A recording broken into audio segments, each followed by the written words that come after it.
연세가 많으신데 목소리는 20대 같죠? 네. 네.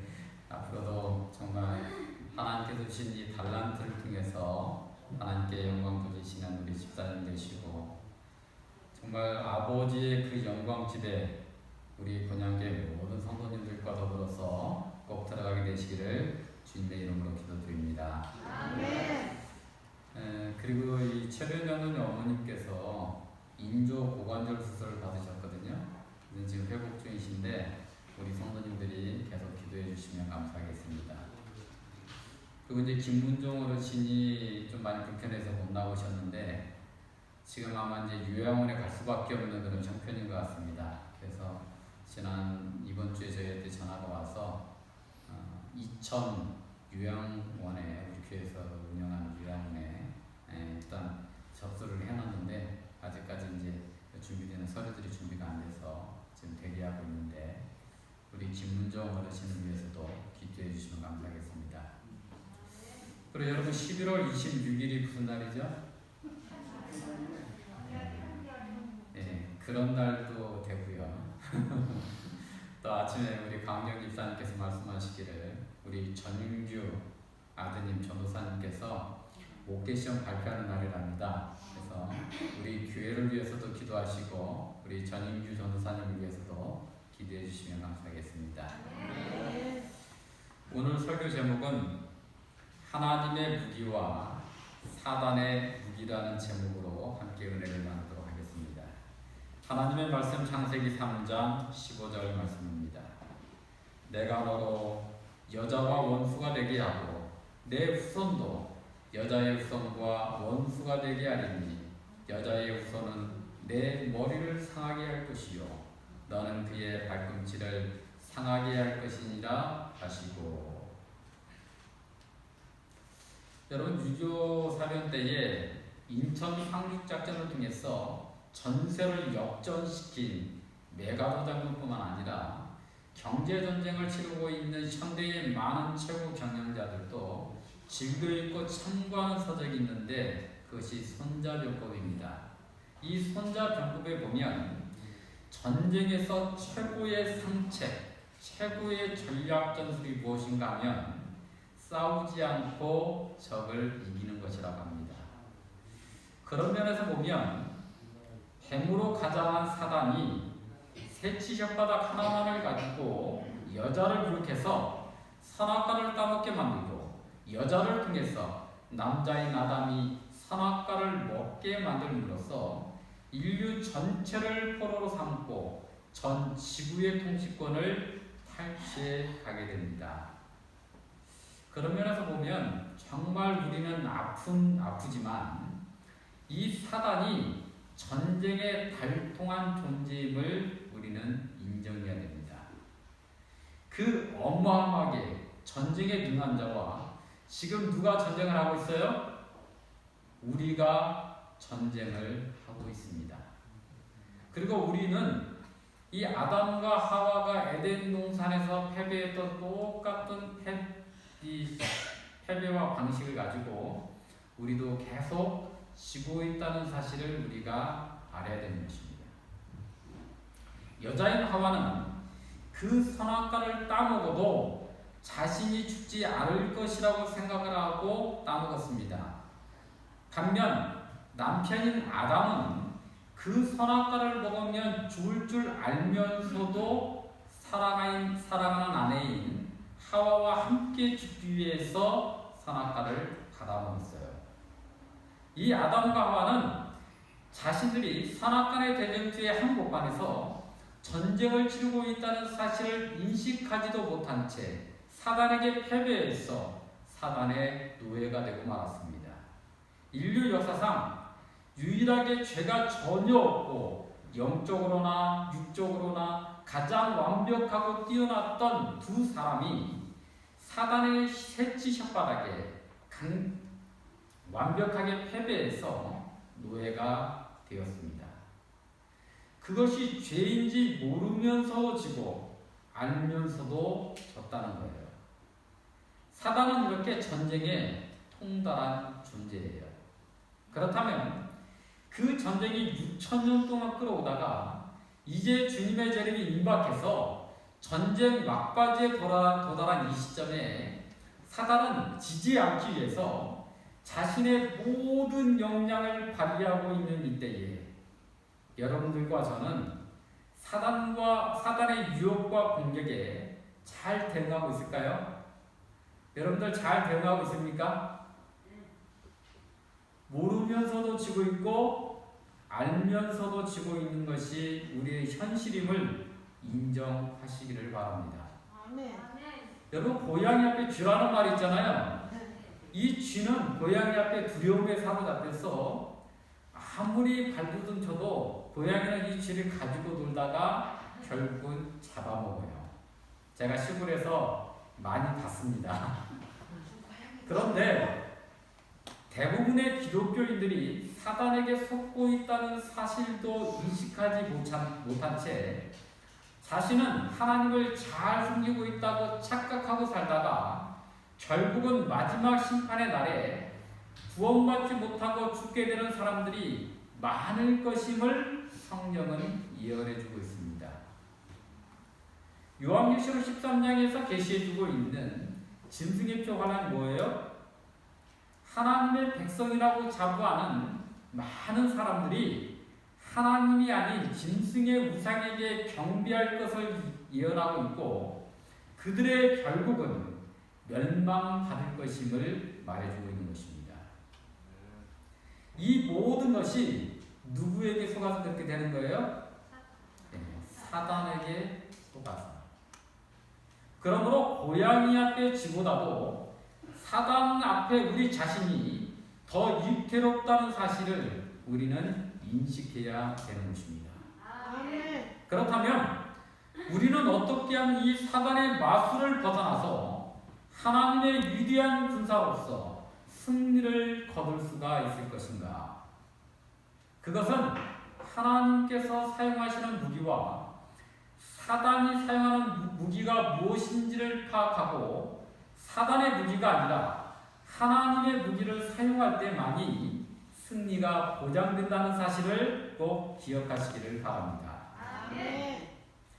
만약에 우리가 사단의 무기를 사용하고 있다면 어떻게 하면 좋을까요? 우리는 하나님의 군사가 아니라 사단의 군사로서 하나님을 대적하는 분이 되는 거예요.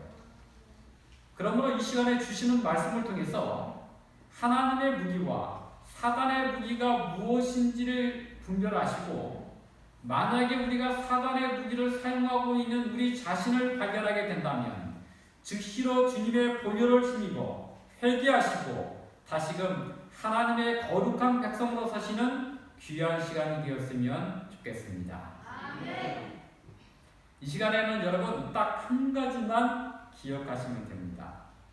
하나님의 무기는 그분의 진리의 말씀입니다. 하나님의 무기가 뭐라고요? 하나님의 진리의 말씀, 하나님의 율법, 하나님의 계명이라는 사실을 여러분 마음속에 꼭 새겨놓으시기를 바랍니다. 아멘. 하나님께서는 그분의 율법을 통해서 통치하시는 거예요. 하나님은 그분의 율법을 이렇게 정의하고 계십니다. 시편 19편 7절로 10절에 보면 여호와의 율법은 완전하여 영혼을 소상시키며 여호와의 증거는 확실하여 못 웃는 자를 지혜롭게 하며 여호와의 교훈은 정직하여 마음을 기쁘게 하고 여호와의 계명은 순결하여 눈을 밝게 하시도다. 여호와를 경외하는 도는 정결하여 영혼까지 이르고 여호와의 법도는 진실하여 다 의로우니 금 곧 많은 순금보다 더 사모할 것이며 꿀과 송이꿀보다 더 달도다. 여러분 아멘이십니까? 아멘. 이에 대적하는 사단의 무기는 뭘까요? 사단은요, 왕이 나라를 통치하려면 뭐가 필요해요? 법이 필요해요. 하나님의 법이 있었잖아요, 그죠? 하나님이 이 지구를 통치하기 위해서 법을 하나 세웠는데 선악과를 따먹지 말라는 법이었습니다. 근데 이에 대적하는 사단은 여호와의 율법을 살짝 변경하여 사용을 합니다. 왕이 나라를 다스리면 법이 필요하듯이 사단도 하나님처럼 높아지기를 원하기 때문에 하나님의 법을 살짝 변경해서 사용하는 거예요. 그런데 중요한 것은 그 결과는 정반대라고 하는 것입니다. 하나님의 안식일은 금요일 해질 때부터 안식일, 토요일 해질 때까지입니다. 그런데 사단이 변경한 거짓 안식일은 언제예요? 일요일입니다. 같은 날인데 어떻게 다른 결과를 초래할까요? 또 토요일 날이나 일요일 날이면 거의 똑같잖아요. 그죠? 하나님과 사단은 이 율법을 실천하는 방법이 달라요. 하나님께서는 이타적인 사람으로 끊임없이 낮아져서 겸손하게 섬기고, 사단은 자기를 사랑하는 마음으로 끊임없이 높아지려고 하는 교만한 마음으로 사용을 하는 거예요. 삼위 하나님께서는 서로를 끊임없이 섬김으로써 높아지는 것입니다. 주님께서 마태복음 23장 12절에서 누구든지 자기를 높이는 자는 낮아지고 누구든지 자기를 낮추는 자는 높아지리라고 말씀하셨습니다. 여러분 이렇게 믿으시고 이렇게 살기를 원하십니까? 아멘. 이게 하나님의 율법을 적용하는 원리예요. 그러므로 우리도 섬김을 받으려고 하지 말고 뭐 해야 되는 거예요? 섬겨야 하는 것입니다. 겸손하게. 이것이 바로 하나님의 사랑의 속성이라고 하는 것입니다. 여러분 하나님의 율법이 뭐예요? 하나님의 율법을 하나님 품성의 사본이라고 그러잖아요. 맞습니까 여러분? 아멘. 그래서 결코 변경할 수 없는 순결하고 완전한 하나님의 율법을 어떻게 사용해야 하는가? 하나님의 사랑의 품성으로 행해야 되는 것입니다. 하나님의 완전한 율법을 하나님의 품성으로 적용하고 행하게 될 때에 우리는 이것을 진정으로 하나님의 율법을 지킨다라고 말할 수가 있는 거예요. 창세기 3장에서요, 남자와 여자가 죄를 범하고 무화과 잎사귀로 치마를 해 입고 숨었어요. 그때 하나님께서 아담을 부르시고 이렇게 부르십니다. 내가 내게 먹지 말라고 명한 그 나무 열매를 내가 먹었느냐? 아담이 뭐라고 그랬어요? 지금 하나님께서 하나님의 법을 집행하고 있는 것입니다. 법 집행을 하고 있어요. 아담이 뭐라고 그랬어요? 아담이 이르되 하나님이 주셔서 나와 함께 있게 하신 여자 그가 그 나무 열매를 내게 주므로 내가 먹었나이다. 하나님께서 법을 어긴 아담에게 신분을 하게 되었을 때에 아담은 그 죄를 범한 원인을 하나님께 그리고 그 여자에게 돌리고 있는 거예요. 그러자 하나님께서는 이번에는 여자를 신문을 합니다. 그때 여자가 또 이렇게 책임 전가를 하죠. 뱀이 나를 깨물어 내가 먹었나이다. 누구 잘못이에요 지금? 뱀의 잘못이라고 말하고 있는 거예요. 남자가 여자가 있는 사실대로 잘 답변했습니까 여러분? 사실대로 아주 설득력 있게 답변을 했어요. 정확하게. 그런데 문제는 아담과 하와의 답변은 하나님의 품성을 담지 않았다라고 하는 것이 문제인 거예요. 그것이 사실이지만, 즉 하나님의 무기가 아니라 사단의 무기로 아담은 하와는 뱀을 공격하고 있는 것입니다. 그때 하나님께서 이 하나님의 법을 어떻게 사용하고 어떻게 집행해야 되는지를 정확하게 우리들에게 보여주시고 알려주시고 계시는 거예요. 우리가 이 하나님께서 하나님의 법을 율법을 지키고 행하는 대로 우리도 이렇게 살아야 되는 것입니다. 그 말씀이 바로 창세기 3장 15절에 있는 말씀인 것입니다. 내가 너로 여자와 원수가 되게 하고 내 후손도 여자의 후손과 원수가 되게 하리니 여자의 후손은 내 머리를 상하게 할 것이요 너는 그의 발꿈치를 상하게 할 것입니다. 그래서 하나님께서 여자의 후손으로 오셔서 아들 하나님께서 죄의 원인 사단의 머리를 밟아 심판하시고 사단은 여자의 후손으로 오신 하나님의 아들이신 예수님을 십자가에 못 박을 것이라는 예언을 하고 계신 것입니다. 이것이 아담과 하와가 죄를 범한 것에 대한 하나님의 선고입니다. 세상 율법이라면 어떻게 할까요? 죄를 범한 아담과 하와에게 죄 싹은 사망이므로 사형 이렇게 선고를 해야 되는데 하나님께서는 그렇게 하지 않으셨다는 거예요. 하나님의 율법은 결코 변경할 수 없는 완전하고 순결하기 때문에 그 죄값으로 죽되 하나님께서는 사랑이시기 때문에 그 사랑의 풍성으로 대신 죽겠다라고 말씀하시고 결코 회개할 가능성이 없는 사단은 영멸하시겠다고 머리를 밟아서 영원히 없애버리시겠다고 판결하신 것입니다. 그러므로 하나님의 무기는 하나님의 법을 있는 그대로 순종하는 것이요 그 법을 적용하고 사용할 때는 어떻게 적용하고 사용해야 돼요? 하나님의 품성으로 사용하는 것임을 우리에게 알려주고 있는 것입니다. 그러므로 아담과 하와가 선악과를 따먹지 않았다면 영생과 지구를 통치하는 권한과 하나님의 품성으로 서로 겸손하게 살며 사는 것이 유지되었겠지만 범죄함으로 어떻게 됐어요? 그것이 깨어지고 잃어버리게 된 거예요.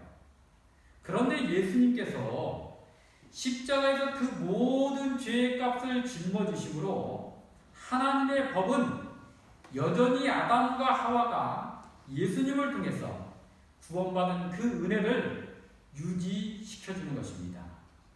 법이 있기 때문에 십자가의 대속이 유효하며 법이 있기 때문에 또 죄를 범했다 할지라도 그 법을 통해서 죄를 깨닫고 십자가로 나갈 수가 있다라고 하는 것입니다.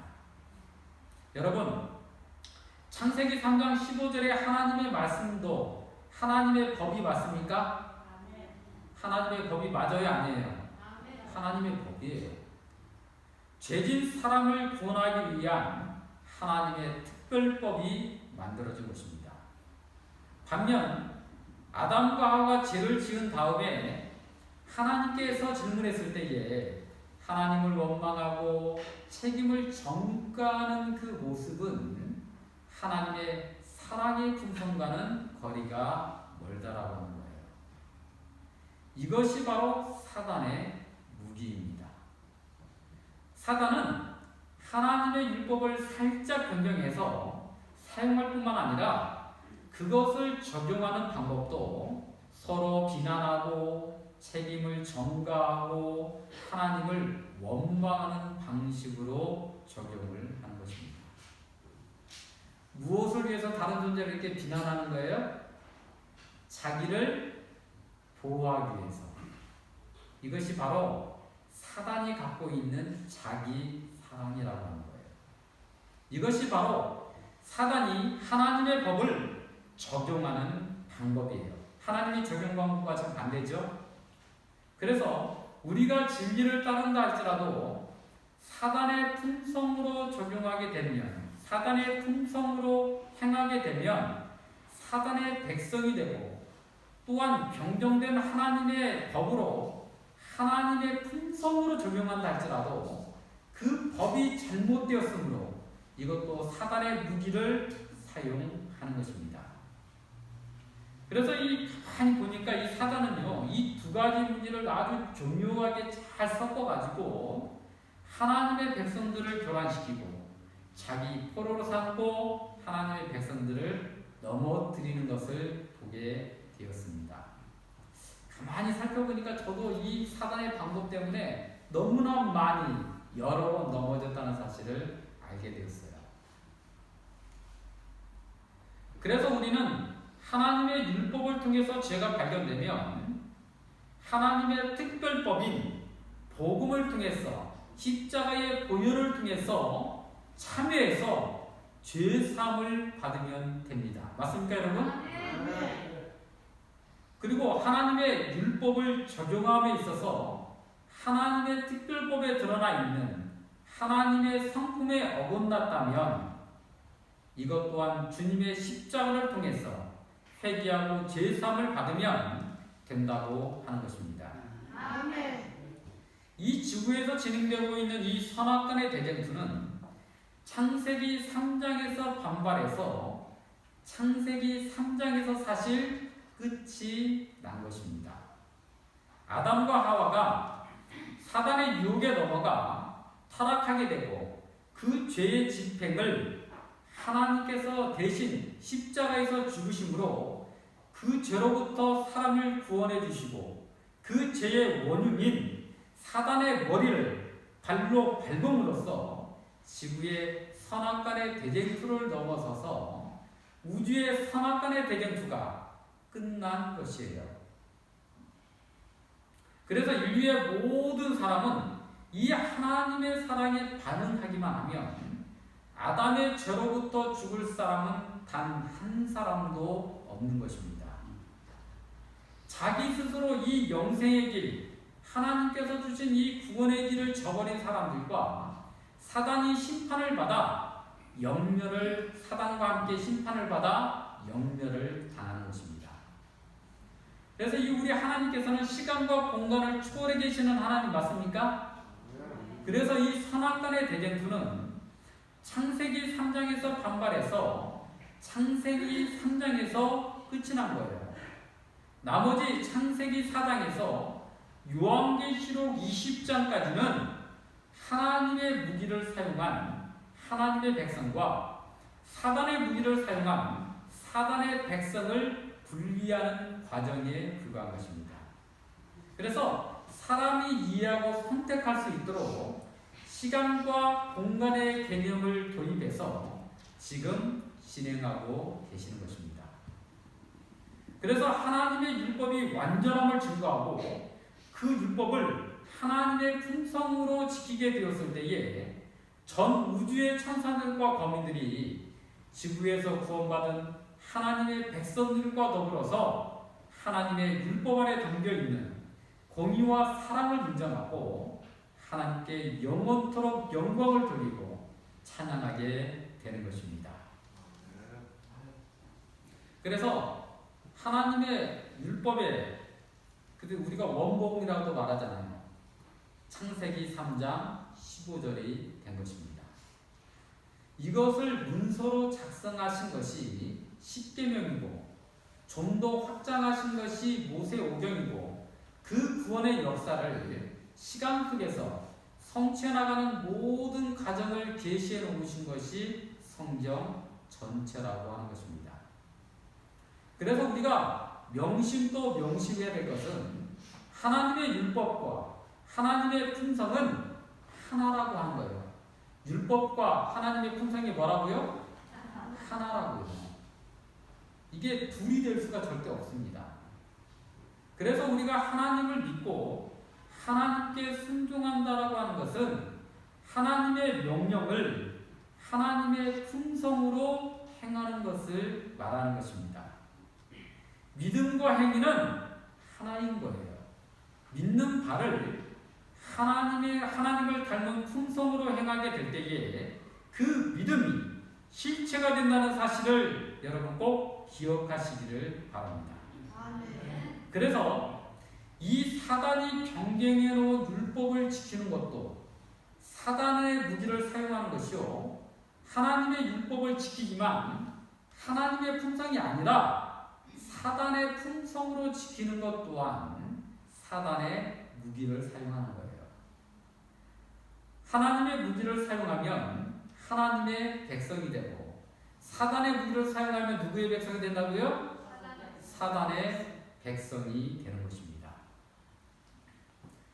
그래서 하나님의 백성은 구원을 받고, 사단의 백성은 사단의 머리를 밟아 심판하실 때에 함께 심판을 받게 되는 거예요. 이 세상의 참 하나님은 성부와 성자와 성령 하나님이신 여호와 하나님 한 분뿐임을 여러분 그렇게 믿으시죠? 네. 근데 가짜 하나님은 몇 명이나 될까요? 몇이나 될까요? 수없이 많습니다. 맞죠? 네. 로마 신화에 나오는 거 가짜 신 봐요. 몇 명이나 되는지. 어떤 사람이 이렇게 말했다고 생각해 보십시오. 나는 천국이고 뭐고 아무것도 안 믿어. 이렇게 말했다고 한번 생각해 보십시오. 그 사람은 그러면 하나님의 백성도 아니고 사단의 백성도 아닌 것입니까? 그 사람은 자신이 하나님을 부인하고 사단을 섬기고 있는지도 모르는 사단의 백성이라고 하는 것입니다. 그래서 마지막 심판의 때에 사단과 운명을 함께할 수밖에 없는 거예요. 십계명의 첫 번째 계명에서 너는 나 외에 다른 신들을 내게 있게 말지어다. 우리 안에 참 하나님이신 여호와 하나님이 계시지 않는다면 사단이 우리 안에서 왕노릇하고 있는 것입니다. 여호와 하나님을 섬기는 종교 외에는 다른 모든 종교는 자신이 하나님처럼 되어 자신이 하나님 행사를 하고 싶은, 자신이 경배받고 싶어 하는 사단의 작품임을 여러분 꼭 기억하게 되시기를 바랍니다. 그래서 참 하나님은 한 분이시고 거짓 하나님은 헤아릴 수 없을 정도로 많기 때문에 많은 사람들이 잘못된 길을 선택하고 가고 있는 거예요. 자, 그렇다면 대우주의 이 영적인 전투에서 하나님의 무기를 사용하는 하나님의 군대와 사단의 무기를 사용하는 사단의 군대를 지나간 과거 역사와 앞으로 펼쳐지게 될 미래의 역사인 하나님의 예언을 통해서 한번 잠깐 살펴보도록 하겠습니다. 여러분, 하나님의 무기는 뭐라고요? 하나님의 율법, 진리의 말씀, 하나님의 계명이에요. 이 하나님의 율법은 변경될 수 있다고요, 없다고요? 없습니다. 그래서 노아가 하나님의 명령을 그대로 순종하게 되었을 때에 노아와 그의 가족들만이 홍수에서 구원을 받았습니다. 하나님의 말씀에 불순종한 다른 모든 사람들은 홍수의 심판을 받게 된 것입니다. 모세가 하나님의 말씀에 순종하고 그 말씀대로 하나님의 품성대로 행하게 되었을 때에 이스라엘이 출애굽하게 되었습니다. 이스라엘이 그런데 광야에서 금송아지를 만들어 놓고 금송아지에게 경배했어요. 우상 숭배를 했습니다. 그때 하나님께서 진노하게 되었어요. 그때 그래서 하나님께서 진노해서 이스라엘 백성들을 이 세상에서 싹 쓸어버리겠다고 했을 때에 모세가 뭐라고 했을까요? 하나님, 저들이 정말 죄진 거 맞아요. 그러니 죄액사 쓴 사망이 싹 쓸어버리십시오라고 했습니까? 뭐라고 했습니까 그러면? 네. 출애굽기 32장 32절에 모세가 이렇게 말합니다. 그러나 이제 그들의 죄를 사하시옵소서. 그렇지 아니하시오면 원하건대 주께서 기록하신 책에서, 이 책이 어떤 책이에요? 생명책, 내 이름을 지워버려 주시옵소서. 이 모세가요, 범죄한 자기 백성을 위해서 자기 생명을 건지겠다라고 말하고 있는 것입니다. 이게 지금 누구의 품성을 닮아 있는 거예요? 하나님의 품성을 닮아 있는 거예요. 그래서 하나님의 율법은 이와 같이 적용하면서 우리가 살아야 된다고요. 그래서 하나님께서는 하나님의 율법을 하나님의 품성대로 수행하고 있는 모세 때문에 이스라엘을 용서해 주신 것입니다. 모세의 시종인 여호수아는 어떻게 했어요? 오직 강하고 극히 담대하여 나의 종 모세가 내게 명령한 그 율법을 다 지켜 행하고 우로나 자로나 치우치지 말라. 그리하면 어디로 가든지 형통하리니 이 율법책을 내 입에서 떠나지 말게 하며 주야로 그것을 묵상하여 그것에 기록된 대로 다 지켜 행하라. 그리하면 내 길이 평탄하게 될 것이며 내가 형통하리라. 그 말씀대로 되었습니까, 여러분? 여호수아가 하나님의 율법을 그대로 지켜 행할 뿐만 아니라 누구의 품성대로? 하나님의 품성대로 행했다라고 하는 사실을 꼭 기억하시기를 바랍니다. 그래서 하나님의 율법을 충실하게 지킨 여호수아를 통해서 이스라엘은 약속의 땅인 가나안을 정복하고 가나안에 들어가 정착하게 된 것입니다. 이후에 사사시대와 이스라엘 왕조시대가 이어지게 되죠. 이때 하나님의 명령에 순종하게 되면 흥하게 되고 불순종하게 되면 쇠하게 되고 나라가 흔들리는, 결국은 나라가 망하기까지 하는 모습을 우리가 보게 되는 것입니다.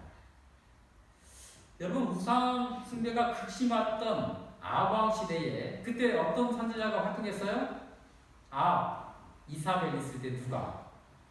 엘리야 선지자가 활동했잖아요. 네? 하나님의 종 엘리야가 그의 백성에게 뭐라고 명령을 했습니까? 열왕기상 18장 21절에 보니까 엘리야가 모든 백성에게 가까이 나가 이르되 너희가 어느 때까지 둘 사이에서 머뭇머뭇하려느냐. 여호와가 만일 하나님이면 그를 따르고 만일 바알이 하나님이면 그를 따를지니라 하니 백성이 말 한마디도 대답하지 아니하는지라. 엘리야가 갈멜산에서 여호와 하나님 이름으로 바알 선지자와 아세라 선지자 850명과 대결을 벌이게 됩니다. 결과는 어떻게 됐죠? 엘리야가 드린 이 제단에 하늘에서 불이 내려오므로 엘리야가 승리하게 됩니다. 그래서 참 하나님은 한 분이시고 가짜 신이 수천이 된다 할지라도 언제나 승리는 살아계신 하나님이 승리하신다는 사실을 여러분 꼭 기억하게 되기를 바랍니다. 하나님의 율법은 변경될 수 있다 없다? 없습니다. 창세기 3장 15절에 하나님의 말씀도 하나님의 율법이 아니에요? 변경될 수 없는 하나님의 율법이라고 하는 사실입니다. 아들 하나님이신 예수님께서 산상수훈에서 이렇게 말씀하셨어요. 마태복음 5장 17절에 보면 내가 율법이나 선지자를 폐하러 온 줄로 생각하지 말라. 폐하러 온 것이 아니요 완전하게 하려 함이라. 진실로 너희에게 이르노니 천지가 없어지기 전에는 율법의 1.1획도 결코 없어지지 아니하고 다 이루리라. 하나님이신 예수님조차도 그분께서 제정하신 율법에 순종하여 십자가에 못 박혀 죽으셨다고 하는 사실입니다. 만약에 율법, 하나님의 말씀을 변경할 수 있다면 예수님께서 굳이 십자가에 못 박혀 돌아가신 이유가 있어요, 없어요? 없습니다. 하나님께서는 율법대로 심판하시되 그분의 사랑대로 심판하셔서 그분께서 대신 벌을 받아주시고 죄진 사람을 우리를 용서해 주셨다는 사실을 믿고 감사하게 되기를 바랍니다. 아들 하나님께서도 그분께서 제정하신 율법을 100% 그분의 품성대로 지키셨다는 사실 꼭 기억하시기를 바랍니다. 여기에 바로 하나님의 통치 원리가 들어가 있는 거예요.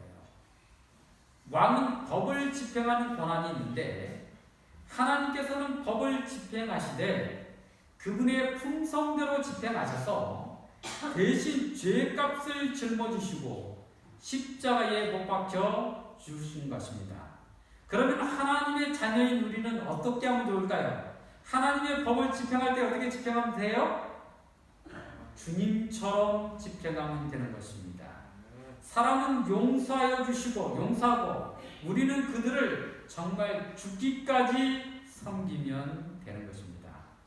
하나님의 통치 원리는 이타적인 사랑의 원리임을 우리는 알아야 되는 것입니다. 자기 희생의 원리입니다. 원수인 사람을 섬기되 죽기까지 섬기시는 겸손의 원리입니다. 이것이 원래 그분의 품성입니다. 성부와 성자와 성령 하나님께서는 서로를 끊임없이 섬기시는 것입니다. 상대방을 끊임없이 섬기시면서 높여주심으로써 자신은 겸손히 낮추십니다. 이 겸손의 품성대로 섬기시기 때문에 삼위 하나님께서는 역설적으로 영원토록 높임을 받는다는 사실인 거예요. 우리 역시 하나님의 명령대로 순종하되 이 섬김의 원리를 가지고 겸손하게 섬기게 될 때에 높아지게 되는 것입니다. 자신이 아닌 다른 사람을 사랑하고 그 사람을 위해서 희생하고 겸손하게 섬기게 될 때에 하나님께서 우리를 높여주시는 것입니다. 여러분, 우리가 우리 자신을 높이면 된다, 안 된다? 됩니다. 우리 자신을 누가 높여주시는 거예요? 우리가 하나님처럼 겸손하게 섬기게 될 때에 하나님께서 높여주시는 것임을 여러분 꼭 믿게 되시기를 바랍니다. 반면 사단은 어떻게 하는 거예요? 사단은 하나님 대신 자신이 경배를 받기 위해서 안달이난 존재예요. 그래서 하늘에서 반역을 일으켜서 하늘 천사 3분의 1을 타락시키고 이 지구를 죄로 오염시킨 장본인이라고 하는 거예요. 여러분, 사단도 사랑을 해요, 안 해요? 사단이 사랑을 합니까, 안 합니까? 우리가 영화나 TV 보면 악당도 사랑을 해요, 안 해요? 근데 의인하고 사랑하는 방법이 좀 다르잖아요, 그죠? 예? 사단도 사랑을 하되 자기 자신을 사랑합니다. 그래서 하나님의 사랑은 이타적인 사랑이기 때문에 사람들을 높여주고 죄를 용서해주고 생명을 주는 사랑이지만 사단의 사랑은 자기 사랑이기 때문에 사람들의 생명을 앗아가고 고통 중에 빠뜨리고 자유와 평화를 파괴하는 사랑이라고 하는 것입니다. 이 하나님의 무기와 사단의 무기가 그대로 우리 시대에 적용되는 거예요. 요한계시록 13장에 보면 이 사단은 하나님 대신 경배를 받기 위해서 뭘 세워요? 짐승의 우상을 세웁니다. 요한계시록 13장 15절에 보면 그가 권세를 받아 그 짐승의 우상에게 생기를 주어 그 짐승의 우상으로 말하게 하고 또 짐승의 우상에게 경배하지 아니하는 자는 몇이든지 다 죽이게 하더라. 짐승의 우상을 세워 자기가 경배를 받으려고 하고 경배하지 아니하는 자는 다 죽이는 것입니다. 그리고 짐승의 표를 발현하여 짐승의 표를 받지 아니하는 자는 매매를 못하게 하여 다 죽게 만드는 것입니다. 이렇게 사단은 자기 사랑에 빠져서 자기가 높임을 받고 경배받기 위해서 사람을 희생시키는 것입니다. 반대로 하나님께서는 우리 인간을 위해서 하나님 자신을 희생하신 것입니다. 이 하나님께서 하나님의 백성들에게 뭐라고 명령하시는지 아세요?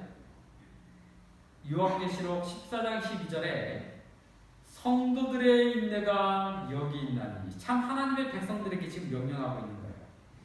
그들은 하나님의 계명과 예수에 대한 믿음을 지키는 자니라. 변함없이 하나님의 계명을 지키고 우리를 위해서 십자가에서 죽으신 예수 그리스도를 믿는 것입니다. 그래서 이 마지막 시대에 하나님께서 선택하신 하나님의 종들이 우리가 세천사의 기별을 전해야 되는데, 그 기별의 핵심은 무엇인가? 하나님의 계명대로 창조주 하나님께 경배하고 변질된 하나님의 계명, 즉 바벨론에서 나오라고 하는 것입니다. 이 세천사의 기별을 전하되 어떻게 전해야 되는 거예요? 그 방법이 하나님의 품성으로 전해야 되는 것입니다. 여러분, 그 바벨론에서 나오지 않으면 어떻게 되는 거예요? 요한계시록 16장 19절 이하에 보니까 큰 성이 세 갈래로 갈라지고, 이 바벨론이에요. 하나님의 이 말씀이 변경된 거, 그죠? 사단의 무기를 가지고 그렇게 사용하고 그렇게 잘못 알고 하나님께 경배한다고 하는 사람들, 그 경배가 모두 다 사단에게 가기 때문에 큰 성이 세 갈래로 갈라지고 만국의 성들도 무너지니 큰 성 바벨론이 하나님 앞에 기억하신 바 되어 그의 맹렬한 진노의 포도주 잔을 받으매 각 성도 없어지고 산악도 간 곳이 없더라. 완전한 심판을 받아서 사단과 함께 영멸하게 되는 것입니다. 우리 성도님들은 하늘 본향에 들어가고 싶으십니까? 아니면 불의 심판을 받아 영멸을 당하기를 원하십니까? 정말입니까? 그러면 하늘 본향에 들어가 영복을 누리려면 하나님의 무기를 사용해야 됩니다. 여러분, 하나님의 무기를 사용하기를 원하십니까? 이 하나님의 무기를 요약하면 뭐라고요? 하나님의 계명과 예수 믿음을 지키는 것인데, 그 지키는 방법이 뭐라고요? 하나님의 품성으로 지켜야 함을 우리에게 알려주고 있습니다. 마지막 때에 하나님께서 심판하실 때에 알곡이나 가라지나 선인이나 악인이나 모두 다 하나님의 백성이라고 주장을 하겠죠. 맞습니까, 여러분? 그때 하나님께서 어떻게 알곡과 가라지를 구분하실까요? 다 그놈이 그놈 같은데. 저는 하나님께서 어떻게 분별하시지? 라고 생각을 하다가 지혜왕 솔로몬 왕의 판결이 생각이 났어요. 이 지혜왕 솔로몬 왕이 한 아이는 죽었고 한 아이는 살아있는데 두 여인이 서로 자기 아기라고 주장을 합니다. 이 두 여인에게서 진짜 엄마를 분별하게 해주게 되죠. 그러니까 서로 사나이, 아이는 하나밖에 없는데 한 아이는 죽었고 서로 자기 아기라고 주장하니까 솔로몬 왕이 뭐라고 판결을 했습니까? 판결은 칼을 가지고 와서 아이를, 사나이를 둘로 나눠가지고 한 토막은 이 여인에게 주고 한 토막은 저희 여인에게 주라고 명령을 합니다. 그때 두 여인의 반응이 어때요? 그게 열왕기상 3장 26절에 나와 있습니다. 그 산 아들의 어머니 된 여자가 그 아들을 위하여 마음이 불붙는 듯하여 왕께 아뢰어 청하되 내 주여 산 아이를 그에게 주시고 아무쪼록 죽이지 마옵소서 하되 다른 여자는 말하기를. 다른 여자는 누구예요? 가짜 엄마. 맞죠? 내 것도 되게 말고 내 것도 되게 말고 나누게 하라 하는지라. 쪼개라는 거예요, 사나이를. 이 두 여인의 반응을 보고 솔로몬 왕이 어떻게 판결을 합니까? 사랑으로 아이를 살려서 상대방에게 주라고 하는 여인이 진짜 엄마이고 둘로 쪼개서 죽이자고 한 여인이 가짜 여인임을 분별해내게 됩니다. 마지막 때에도 그럴 거라는 거예요. 모든 사람들은 자신이 하늘에 들어갈 자격이 있다라고 부르짖을 것입니다. 그때 하나님께서는 그들이 하나님의 말씀에 순종한 것뿐만 아니라 그들이 어떤 품성을 가지고 그 말씀을 행했는지를 보시고 알곡과 가라지를 분별할 것임을 여러분 꼭 기억하게 되기를 바랍니다. 마태복음 7장 21절에 이렇게 말씀하고 계세요. 나더러 주여 주여 하는 자마다 다 천국에 들어갈 것이 아니요 다만 하늘에 계신 내 아버지의 뜻대로 행하는 자라야 들어가리라. 저는 이 말씀을 이렇게 주석하여 풀이하고 있습니다.